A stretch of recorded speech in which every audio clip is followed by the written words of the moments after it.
Graffiti-Melrose.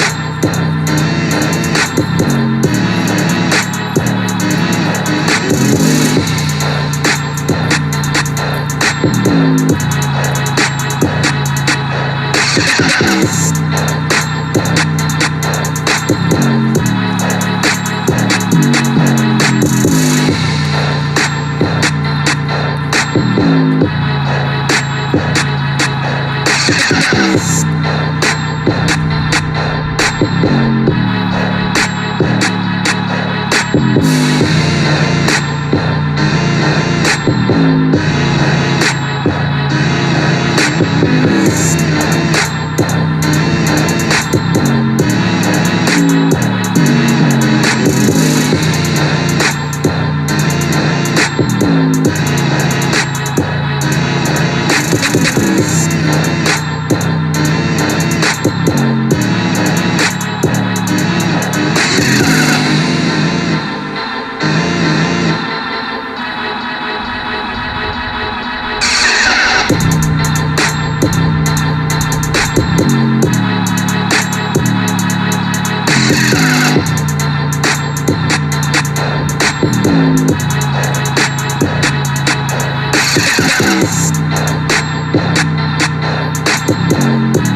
beginning, in the early 80s, Fairfax area, Melrose area, like that was where everything was popping.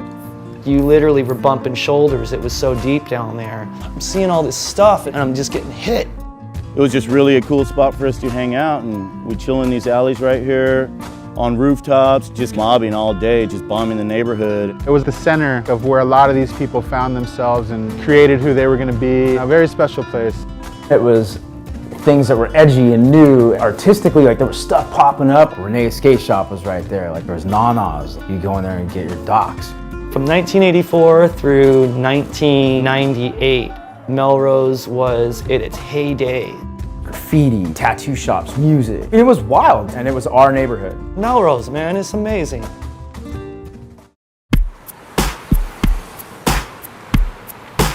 I just noticed there was this emphasis out of Melrose. It was like this beat up street. And I was still junior high at this point, but I was ditching school to go down there and hang out. Get some donuts, you know, get a soda pop. I didn't even get into smoking weed or drinking beer yet. I was just like, wow, this is really cool. It was this disenfranchised little ghetto mentality that LA was developing, and it really became cool on Melrose. It was just like an evolutionary type thing. I went from being the kid that got in trouble in school for doodling on my desk or drawing, and then I started skating, and then the next thing you know, I'm doing graffiti. The rawness of skateboarding transferred into graffiti. There was no right way to do it, wrong way to do it. It was just a form of expression. You're just like sailing with this newfound identity, this new group of friends, this new energy. That's what was interesting about graffiti to me, is you could be no one and suddenly you're important. You were somebody. Melrose Avenue stretches from Silver Lake all the way to Beverly Hills. The area that we took over was La Brea to La Cienega, and mainly La Brea to Fairfax. That square, that was our neighborhood. We managed it, we developed it, we were the caretakers there. When another crew would come in and tag it up, we'd go rock pieces over their junk and make it look nice again. This is my living room right here, and this is where I grew up. Since I was a little kid, I know everybody on this block on both sides, in and out of the stores, walking down the street, driving down the street, and sleeping in the alleys. Just got into graffiti for the excitement. We're running all day, jumping fences, and I got addicted to that. The alleyway is like this area that business owners and people don't care about. They're like, screw it. You can go to the bathroom back there. You can throw your trash back there. There's an old couch, busted bottles, and there's potholes and dirt and stray alleyway cats. We took the alleyway and was like, we can't hang out on the street and do this. Let's go hang out in the alleyway and do this. And no one's gonna give us any trouble. You could even like tag, and some old lady would walk by and just be like, huh. Keep walking, you know? Whereas if you're on the street, someone would be like, hey, you know, what are you doing? Cut that out. So it was a safety zone for us to experiment and explore the possibilities of what we could do. We'd be hanging out on the corner of Melrose and Fairfax. We'd be there broad daylight, or we'd be there at night hanging out, waving the cops. They knew what we were doing, and they also knew we were the guys that were, I guess in a sense, beautifying the neighborhood. Right now we're on Melrose and Curson. This is one of the walls on Melrose that we maintain and constantly paint. This wall was just a series of the walls here that have been tagged and just kind of left abandoned. A lot of the owners just get stuck with repainting them over and over and over again. So we ask them, hey, you know, let us paint a mural here and we'll maintain it. We'll try to keep the wall nice in case it gets tagged. A lot of the times when we do this, the walls get more respect. It's turned out to have, you know, longevity over the 20 years that we've been here. So we just try to put some art on these walls that are messed up and bring a little life to the neighborhood. Back in the day, it was a little more raw. You know, there was no artwork down here. There's nothing going on, and this was a central meeting point for all of us. And we'd come down here and all hook up and mob. Eventually, we just started catching a couple spots, painting rooftops and stuff like that. All the places that we would paint, after we would paint it, we would kind of lock that spot down. I think we were one of the first crews to establish a neighborhood, and you know, it didn't happen by accident. We had to battle gang members and other riders and the police and the punk rockers and the bums and everybody else down here. We had it on lock. We were walking like 25, 30 deep, walking down the street all the time. It was a different adventure every single day. Before you know it, we went from being total underdogs to being the guys, the ones that were pushing the envelope. It provided a safety zone for other people to be like, damn, you know, I want to go hang out with them, man. They're really fighting for their right to do art. And I think that was a huge, huge influence to every other graffiti writer in the city, because They didn't think of it that way. You know, they didn't have an area that they said, this is our street. This is the age of pioneering for this art form. My crew inspired a lot of people to come down there and indulge and bask in this great scene that we created. Store owners started noticing our artwork, and Mir was one of the first I remember getting commissioned to do storefronts. For example, Yanada, Mir was commissioned to paint that shop. He was the first one to paint it. That was crazy back then, to see some dude up on a ladder, and no one had ever seen anything like that. And we were out there while it was getting painted. Other store owners were walking up to us asking us, hey, could you paint my store? And from there, it just kind of blew up. It's kind of an acceptance that that existed. Our vision was, let's take over this street, and after we're done with this street, let's take over every other street after it. And that's what Melrose provided for us.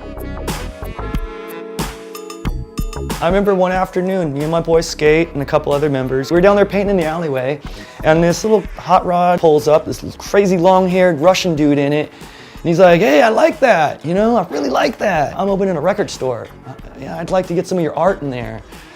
And I was like, cool. And came over, checked his store out. I think I painted a room for him. He's like, this is incredible. You did that in 2 days. Like, paint this wall now. So I did that and this next wall, and then the next wall. And then suddenly it was the whole store I painted, and then he opened up, and it was this huge deal. And I guess all these other stores wanted that cool too. All of the people that were buying the stores down there were feeling the same energy, and they were allowing that energy to coexist. You had creative people working with creative people. And there was nothing better in LA than that at the time. Yonada was a kickoff point for a lot of that stuff. I think that the fact that he painted that store made it possible for other people to get commissioned to do other spots. That led to another spot in another alley, and just spread like wildfire. Before you knew it, you couldn't cruise down the alleys and not see tons of art. Here were people that were allowing us to be there. It became like a free-for-all at one point. It was nuts. It got so crazy that at a point in the mid-90s, Melrose was so popular for graffiti. We had Japanese tourist buses coming down to La Brea and Melrose, and just like a mob of people. They would just jump out the bus and just start photographing us. And I watched all these other graffiti writers from all over LA started hoarding down to Melrose. That was an amazing part of our thing. You know, somehow we legitimized this criminal activity to get the murals done. These are the alleys and the streets that really we cut our teeth in.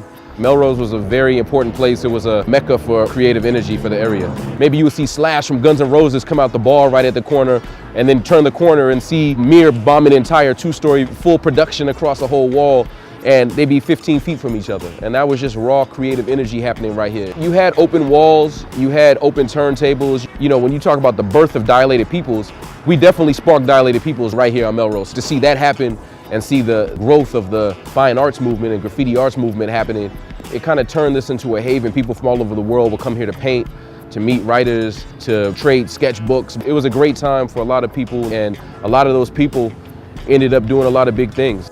You would meet people from like Munich or Australia or England. They'd be, oh yeah, I heard there was graffiti in these alleys. And you're sitting there talking about, oh, how'd you hear that? Oh, my cousin came here last summer just to see the alleys, just to see our stuff. That was our little gallery. The heydays of Melrose is kind of like an entity. It showed up, it sat down, it hung out, and it's moved on now. There's no control over it. Business owners do not get to control it. The homeless people on the street do not control it. The shopping committee does not control it. We all magnetize to wherever it shows up. People find, oh, I'm not being inundated here. I'm not being suppressed and strangled. We found something raw right here. There's actually diamonds in this coal. That's what happened on Melrose. I'm a child of that. It spawned me. And all my friends and this whole scene of Los Angeles graffiti art has been birthed and spawned a great deal from Melrose. I started backing out of it and started looking into the art galleries and trying to evolve myself as an artist, because I realized then, like, oh, I'm seeing the fruits of everything we've developed, and this is what it becomes. And so I think me and my crew, we decided to grow from that point, getting out and around the whole world now and showing the world what we developed. We had several galleries down off the Melrose Street that were super inspiring. The #1 gallery was 01. That's the first place I got my show at.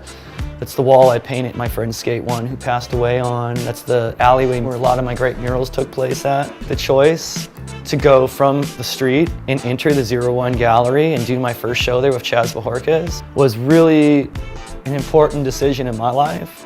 When I made it into 01, I realized that this is a privilege, and I'm very lucky to have reached this status, and it's a responsibility to uphold this now. And I think that inspired a lot of my friends. They're like, damn, you know, he did it. I want to do it too. You know, you really got to own your decisions when you don't have a plan B. You're really responsible for every move you make. John Pochna from 01 on a gallery and nurtured some of us and brought us in. He was just a wild man, you know what I mean? He just did it because like, oh yeah, man, that's cool. Yeah, put a painting right there. We'll try to sell it. And here we are today. Now that's what I do. I'd be walking down Melrose and there'd be all kinds of murals there, and so I'd see stuff that I liked and I'd put it into the gallery. These graffiti artists that I showed were just incredibly talented. It was really the same as seeing any talented artist anywhere. So all they had to do was get some canvas, you know, and instead of painting this with the same equipment and the same paints on a wall somewhere, they could do that same idea on canvas. I've seen a lot of progression in graffiti come into galleries over time. There was never even a thought of really having graffiti art into a gallery, but now it's all kind of fused together. And I think it's a good thing because people are recognizing that we're artists.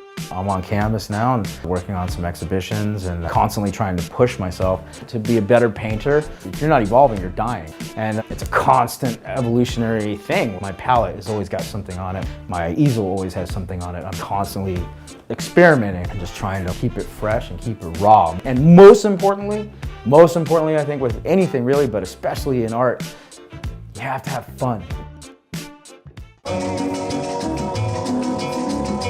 You just want to do something in the realm of time travel.